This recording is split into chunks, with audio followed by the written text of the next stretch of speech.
At the show of hands, who likes music? Fantastic. A song can take us to so many places, right? Just like playing these instruments for a second, and you will see right now what I'm talking about, will take us to a good journey here. Check this out.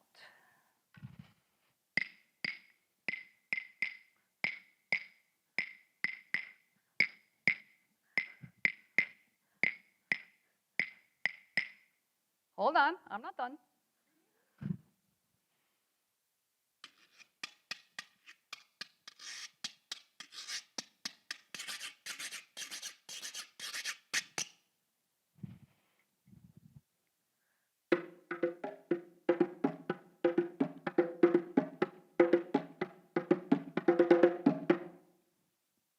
How was that? Awesome. The origins of music and dance date back to prehistoric times. The early forms of dance were part of rituals, ceremonies, and social gatherings, just like present day. Music started when humans began to replicate melodic sounds of nature with voices and instruments. In the 15th century, flamenco was created in Andalusia, Spain, by the gypsies. The Spanish conservatives of that era called flamenco insignificant. Today, flamenco is recognized by UNESCO or the United Nations Educational, Scientific, and Cultural Organization as one of the world's intangible cultural heritage. So much for being insignificant. This beautiful music served as avenues to combat stereotypes, prejudice, and marginalization.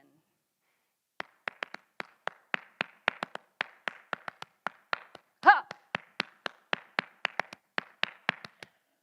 Ole.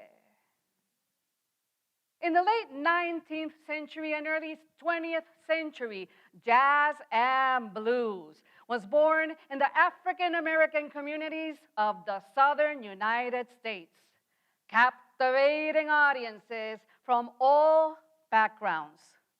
This fantastic genre played a vital role in the civil rights movement, utilizing the songs to express segregation, injustice, and promote equality. Just like jazz and blues, in the late 19th century, Plena from Puerto Rico was born in the Afro-Caribbean sectors of the city of Ponce, Puerto Rico, and by the cane field workers as well. This vibrant music was called the newspaper for the people, and the lyrics served as vessels to scream out social neglect, oppression, and resilience.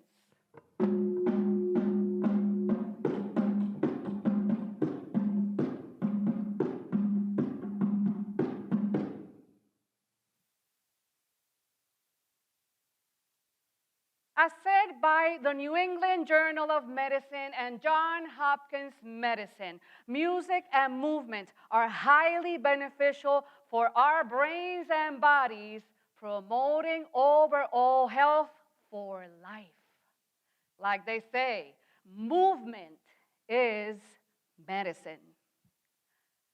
Music's unrelenting history connects profoundly with my own personal journey.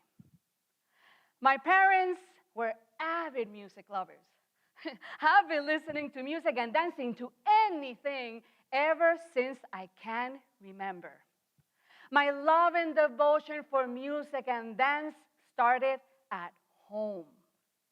They used to have this huge collection of long playing records, or what they call today vinyl, from all over the world. Bach, Beethoven, rumba, Argentinian tango, samba de Brazil, Fleetwood Mac, the Beatles. Yeah, bro.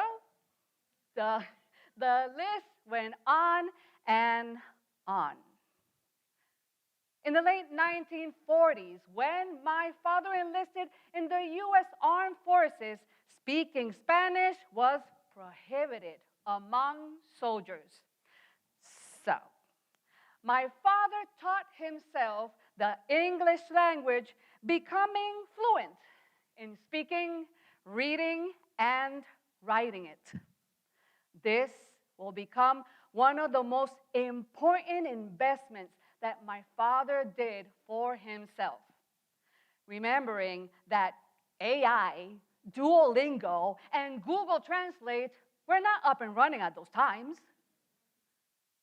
In the late 1950s, my parents were among a big wave of Puerto Ricans moving to the mainland for a better life. They packed up the house with my older sister and New York City. There they went.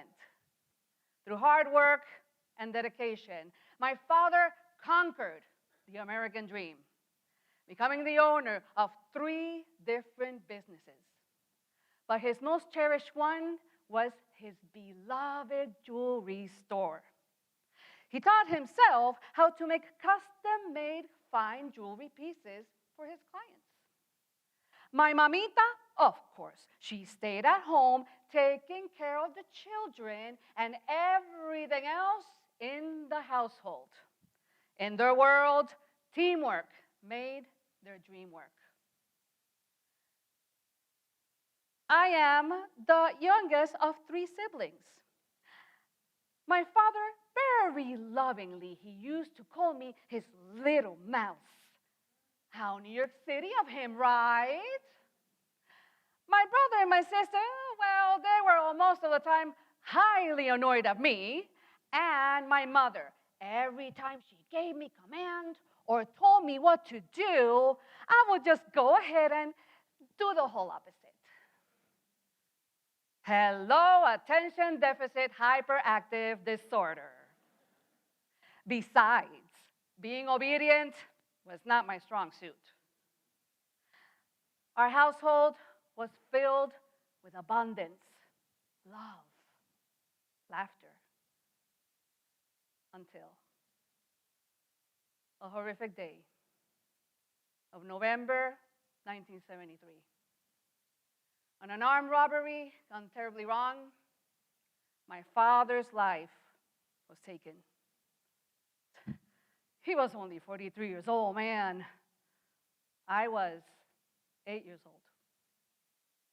He died doing what he did best, providing for his family out of all places at his beloved jewelry store. After my father's death, my mother fell into a deep depression. She never recovered from it. My mother had chronic, untreated mental illnesses. In the 1960s, 70s, beyond, and even centuries before, stigma and fear deprived thousands, if not millions of people from seeking professional mental support. Those were the years when mental health was never spoken about, and mental illnesses were highly demonized. My exceptional mother was born into extreme poverty, malnutrition, and abuse. She promised herself that when she will become a mother, her children will never suffer the way she did. She complied. My mother has never gone without a fight. She's 94 years old with advanced stages of dementia. How many of you are aware that 2/3 of all children from this planet will suffer a traumatic event by the time they reach 16 years old? Whether it is the tragic loss of a loved one, being bullied by family members, school, friends, or sexual assault. I experienced all of these by the time I was 9 years old, and for years to come. What could a little girl do when all she heard around her was, shh, you don't talk about the dead? Ah, she's just a little girl. She doesn't understand. Right, mijita? Really? Living in silence, shame, and the pain of being violated took a tremendous toll for a very long time. According to Psychology Today, there are brain scans that shown the effects of trauma in the areas that have to do with emotion and memory. In many cases, this has led to alcohol abuse, drug abuse, and or mental disorders. But the one place that was always my refuge, this one space where I will find solace, feel safe, joyful, and true to my authentic self, has always been music and dance. Life happens, folks. Dance helps.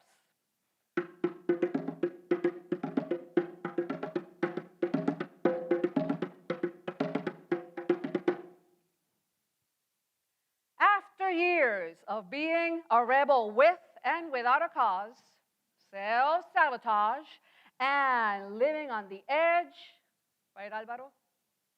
I became a mother. My children inspired me to start breaking my silence, seek the professional help that I so very much needed, deserved, and start viewing life from a different lens. The great poet Denise Frommon says, the wound probably is not your fault, but the healing is our responsibility.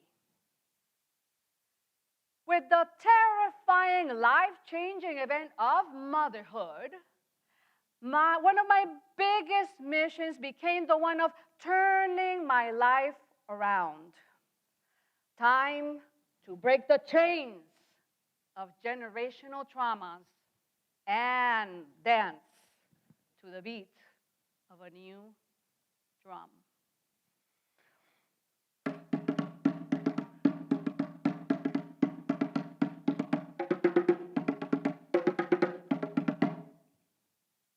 The transformational speaker Anthony Robbins says, your past does not equal your future. When I was young, the rules to become a good, decent Latina woman went as follows. Number 1, be obedient. No. Number 2, devote yourself to your domestic position. No comment. And number 3, put everybody's priorities before your own. I did. Have you? Good question. In my teens, I took my first dance class, became a professional dancer and instructor till this day. In my mid-30s, I became the single parent of 2 phenomenal human beings. In my 40s, I became a healthcare professional and married an amazing man. In my 50s, I went back to school in the middle of my menopause to expand my professional horizons.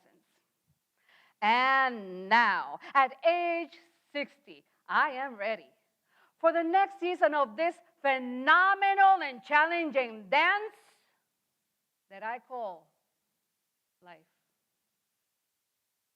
All of these dark seasons became the fuel that inspires me every day to help others improve their quality of life, no matter what age we are.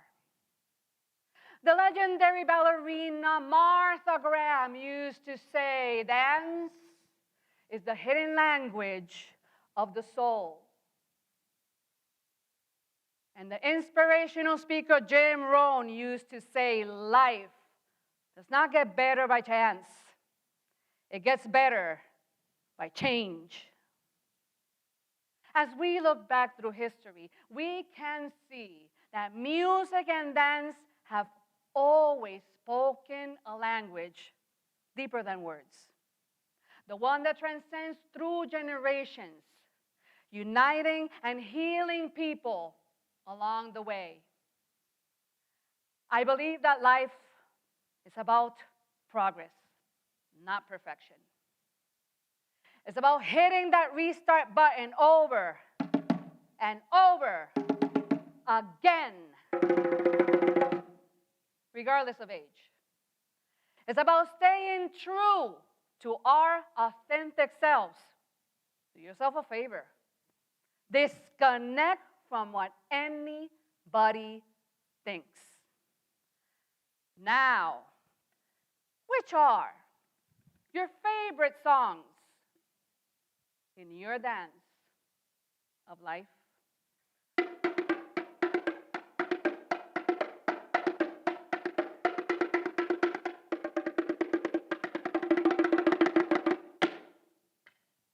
Thank you.